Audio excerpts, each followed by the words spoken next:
What's the meaning of air letter? Air letter. Air letter. Air letter. Air letter. Air letter.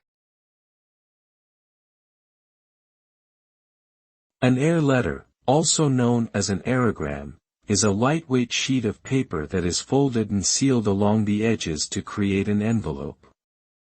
The purpose of an air letter is for it to be sent via airmail, which is a faster method of sending mail than regular mail.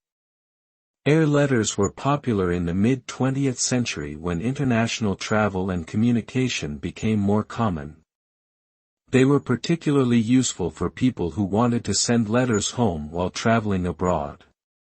Today, air letters are not commonly used because of the prevalence of email and other digital forms of communication.